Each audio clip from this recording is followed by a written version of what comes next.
کیا آپ ایک نشست میں 3 طلاقوں کے قائل ہیں جیسا کہ فقہ حنفی کے؟ فقہ حنفی نہیں میرے بھائی، سارے اہل سنت کے ہاں یہی موقف ہے، اور اہل حدیث میں بھی شیخ زبیر صاحب اس کے قائل ہیں۔ مشکات میں طلاق والے مسئلے میں تیسری فصل کے اندر انہوں نے وہ حدیث کہ جو ابن عباس نے کہا تھا،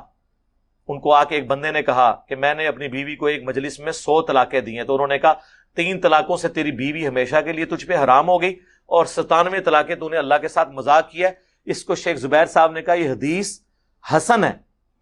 الموطا امام مالک میں یہ فتویٰ موجود ہے ابن عباس کا، اور پھر انہوں نے لکھا کہ اس پہ ابو داؤد کی وہ حدیث بھی گواہ ہے جب ایک صحابی نے اپنی بیوی کو 3 طلاقیں دیں تو نبی علیہ السلام نے اس سے کہا تم نے تین کی نیت سے دی تھی یا ایک طلاق کو 3 دفعہ ریپیٹ کیا تھا ایک کی نیت سے؟ ظاہر ہے حضور کا صحابی تھا،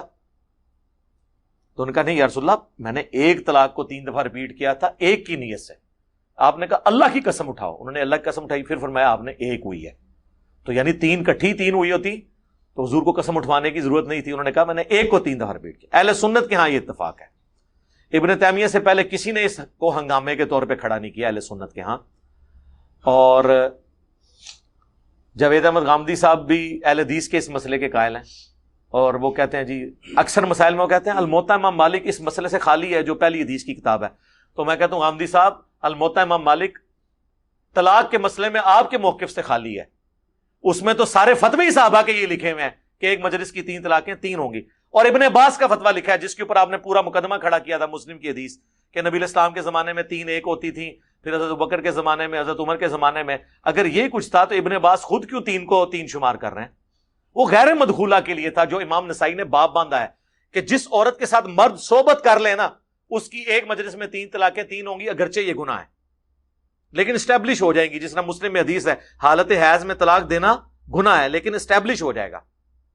اور جو غیر مدخولہ ہے جس کی رخصتی نہیں ہوئی اس کی 3 ایک ہی شمار ہوں گی، دوبارہ اس کے ساتھ نکاح ہو سکتا ہے۔ یہ 2 الگ چیزیں ہیں، لہٰذا میرا خالی موقف نہیں ہے۔ مولانا اسحاق صاحب نے وہ جو کچھ اس میں نقطہ نظر بیان کیا اس میں نے جواب دیا ہے۔ مولانا اسحاق صاحب کا موقف تھا کہ ابن عباس کے اوپر سب کچھ کھڑا ہے، اور ابن عباس اگرچہ وہ کہتے ہیں حضرت عمر کے ڈر کی وجہ سے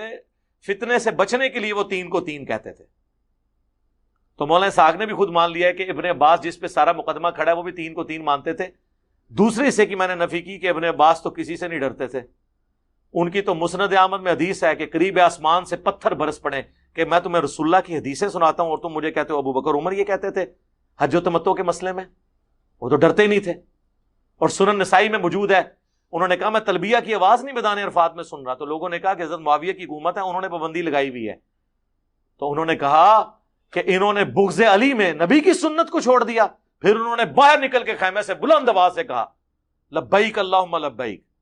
حضرت عمر کی تو وہ سختی نہیں تھی مزاج میں جو حضرت معاویہ کی تھی، تو ابن عباس تو ان سے بھی ٹکراتے تھے۔ اور سنن کبری البیہقی میں آگے الفاظ موجود ہیں کہ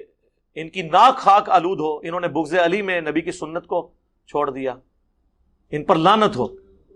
ٹھیک ہے۔